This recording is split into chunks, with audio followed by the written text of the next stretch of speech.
ಅಕ್ಕ, ಇವತ್ತು ನನಗೆ ಮೊಳಕೆ ಹುರುಳಿಕಾಳು ಸಾರು ಮಾಡೋದು ಹೇಳ್ಕೊಡ್ತೀರಾ? ಅದೇನು ತುಂಬ ಸ್ವಲ್ಪ ಮಾಡೋಕ್ಕೆ. ಮೊಳಕೆ ಕಟ್ಟಿರಬೇಕು, ಹಿಂದಿನ ದಿನವೇ ನೆನೆಸಿ ಅದನ್ನು ರಾತ್ರಿ ತೆಗೆದಿಟ್ರೆ ಬೆಳಗ್ಗೆ ಅಷ್ಟರಲ್ಲಿ ಮೊಳಕೆ ಬಂದಿರುತ್ತೆ. ಇಲ್ಲ 1.5 ಡೇ ಸಾಕು ನೀವು ಮೊಳಕೆ ಬರೋಕ್ಕೆ. ನೋಡಿ ನಾನು ಮೊಳಕೆ ಕಟ್ಟಿ ಇಟ್ಕೊಂಡಿದ್ದೀನಿ. ಎಷ್ಟು ನೀಟಾಗಿ ಮೊಳಕೆ ಬಂದಿದೆ ನೋಡಿ ಶ್ರೀ. ಇಲ್ಲಿ 2 ಬೌಲಷ್ಟು ಮೊಳಕೆ ಹುಳಿ ಸಾರು ಮಾಡೋಕ್ಕೆ ಎತ್ತಿಟ್ಕೊಂಡಿದ್ದೀನಿ ಆಯಿತಾ. ಅದ್ರ ಜೊತೆಗೆ ಒಂದೇ ಒಂದು ಆಲೂಗಡ್ಡೆ ಕಟ್ ಮಾಡಿ ಇಟ್ಕೊಂಡಿದ್ದೀನಿ, 2 ಬಿಳಿ ಬದನೆಕಾಯಿ ಕಟ್ ಮಾಡಿ ಇಟ್ಕೊಂಡಿದ್ದೀನಿ. ಅದನ್ನ ಈ ಥರನೇ ಕಟ್ ಮಾಡ್ಕೊಬೇಕು, ಪೂರ್ತಿ ಕಟ್ ಮಾಡ್ಕೊಬೇಡಿ. ಆಮೇಲೆ ರುಬ್ಬಕ್ಕೆ ನಾನು 1 ಕಪ್ ಆಗುವಷ್ಟು ಕಾಯಿ ತುರಿ, 2 ಟೊಮ್ಯಾಟೊ, ಅರ್ಧ ಈರುಳ್ಳಿ, ಸ್ವಲ್ಪ ಕೊತ್ತಂಬರಿ ಸ್ವಲ್ಪ 3 ಟೇಬಲ್ ಸ್ಪೂನ್ ಆಗೋಷ್ಟು ಮನೇಲೇ ಮಾಡಿರೋಂಥ ಖಾರದ ಪುಡಿ, ಆಮೇಲೆ ರುಚಿಗೆ ತಕ್ಕಷ್ಟು ಉಪ್ಪು ನಾನಿಲ್ಲಿ ಇಟ್ಕೊಂಡಿದ್ದೀನಿ. ಒಗ್ಗರಣೆಗೆ ನಾನು 1 ಈರುಳ್ಳಿ, ದಪ್ಪ ಸೈಜ್ದು ಈರುಳ್ಳಿ ಕಟ್ ಮಾಡಿ ಇಟ್ಕೊಂಡಿದ್ದೀನಿ, ಕರ್ಬೇವಿನ ಸೊಪ್ಪು, ಸಾಸಿವೆ, ಸ್ವಲ್ಪ ಎಣ್ಣೆ. ಸ್ಟಾರ್ಟ್ ಮಾಡೋಣ. ಸ್ಟವ್ ಹಚ್ಕೊಂಡು ನಾನೊಂದು ಪ್ಯಾನ್ ಇಟ್ಕೊಂಡಿದ್ದೀನಿ. ಈ ಪ್ಯಾನ್ಗೆ 2 to 3 ಟೇಬಲ್ ಸ್ಪೂನ್ ಆಗೋಷ್ಟು ಎಣ್ಣೆ ಹಾಕ್ಕೊಳ್ಳಿ.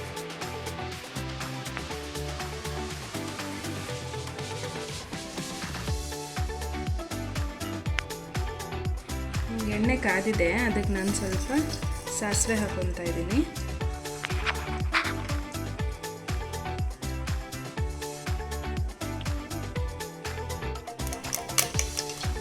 ಸಾಸಿವೆ ಸಿಡಿತಾ ಇದೆ, ಅದ್ರ ಜೊತೆಗೆ ಕರ್ಬೇವಿನ ಸೊಪ್ಪು, ಆಮೇಲೆ ಹೆಚ್ಚಿಟ್ಕೊಂಡಿರೋಂಥ ಈರುಳ್ಳಿ ಇಷ್ಟು ಹಾಕಿ ಫಸ್ಟ್ ಫ್ರೈ ಮಾಡ್ಕೊಳ್ಳಿ.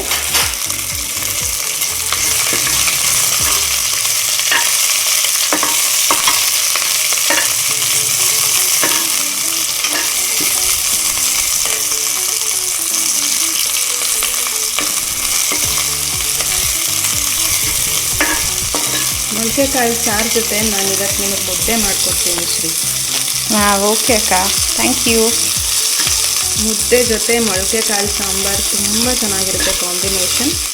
ಇಷ್ಟು ಈರುಳ್ಳಿ ಫ್ರೈ ಆದಮೇಲೆ 2 ಕಪ್ ಮೊಳಕೆಕಾಳು ಏನು ಎತ್ತಿಟ್ಕೊಂಡಿದ್ದೀನಿ ಅದನ್ನು ಹಾಕ್ತೀನಿ. ಜಸ್ಟ್ 15 ಮಿನಿಟ್ಸಲ್ಲಿ ಈ ಸಾಂಬಾರು ಆಗೋಗುತ್ತೆ. ನನಗಂತೂ ಈ ಸಾಂಬಾರು ಮಾಡೋಕ್ಕೆ ತುಂಬ ಇಷ್ಟ, ಯಾಕೆಂದರೆ ಬೇಗ ಆಗುತ್ತಲ್ವ ಅದಕ್ಕೆ.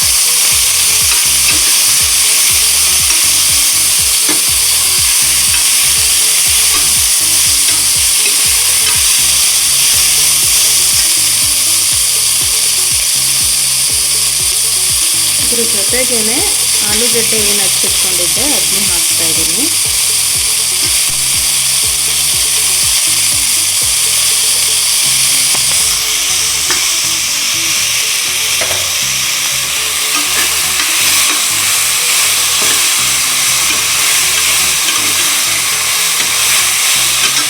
ನೀವು ಬದನೆಕಾಯಿ ಹೆಚ್ಚಿಟ್ಕೊಂಡಿರೋದನ್ನ ಇದ್ರ ಜೊತೆಗೇ ಲಾಸ್ಟಲ್ಲಿ ಹಾಕ್ಬೋದು. ಇಲ್ಲ ಅಂತಂದರೆ ಸಪ್ರೇಟ್ ಬಾಣಲಿಲಿ ಅದನ್ನ ಚೂರು ಎಣ್ಣೆ ಹಾಕಿ ಫ್ರೈ ಮಾಡಿಬಿಟ್ಟು ಸಾಂಬಾರೆಲ್ಲ ಕೂಗಾದ್ಮೇಲೆ ಲಾಸ್ಟಿಗೆ ಬೇರೆ ಪಾತ್ರೆಗೆ ನೀವು ಮತ್ತೆ ಹಾಕ್ಕೊಳ್ತೀರಲ್ಲ ಆವಾಗ ಹಾಕೋಬೋದು ಮೇಲಿಂದ. ಇಲ್ಲಾಂತಂದರೆ ಇದ್ರ ಜೊತೆಗೆ ಹಾಕಿ ವಿಸಿಲ್ ಓಡಿಸ್ಕೋಬೋದು. ಬದನೆಕಾಯಿ ಕೆಲವೊಬ್ರಿಗೆ ಸ್ಮ್ಯಾಶ್ ಆಗಿಬಿಟ್ರೆ ಇಷ್ಟ ಆಗಲ್ಲ ತುಂಬ, ಅದಕ್ಕೆ ಕೆಲವೊಬ್ಬರು ಹೀಗೆ ಬಾಣಲಿಗೆ ಹಾಕಿ ಎಣ್ಣೆಲಿ ಫ್ರೈ ಮಾಡಿ ಮೇಲಿಂದ ಹಾಕ್ತಾರೆ. ಬದನೆಕಾಯಿ ಇದು ಫ್ಲೇವರ್ ಇದ್ರೇ ಈ ಮೊಳಕೆ ಹುರುಳಿ ಸಾಂಬಾರಿಗೆ ಟೇಸ್ಟ್ ಜಾಸ್ತಿ.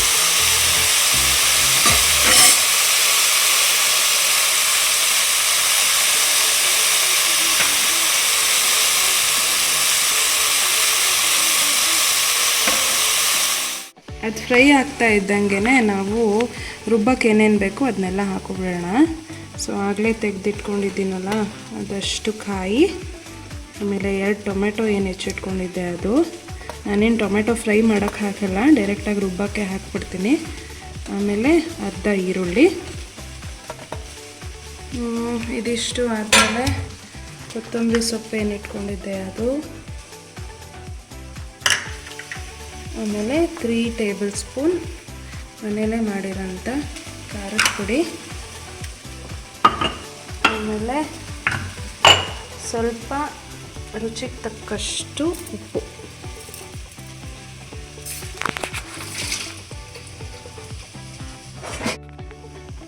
ಸ್ವಲ್ಪ ನೀರು ಹಾಕ್ಕೊಂಡು ರುಬ್ಕೊಬಂದ್ಬಿಡ್ತೀನಿ.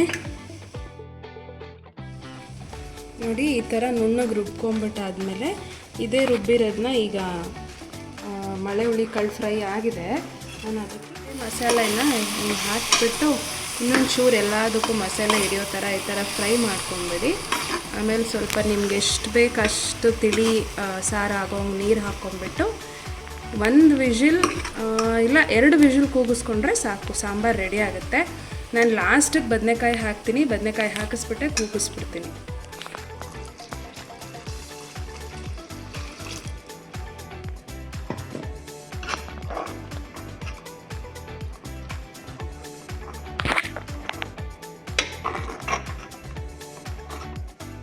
ಮೊಳಕೆ ಒಳ್ಳೆ ಸಾರಿಗೆ ಸ್ವಲ್ಪ ನೀರು ಜಾಸ್ತಿನೇ ಹಾಕ್ಕೊಳ್ಳಿ, ತುಂಬ ಗಟ್ಟಿ ಆಗಿಬಿಡುತ್ತೆ ಕೂಗಾದ್ಮೇಲೆ ಅದು ಕುಕ್ಕರು.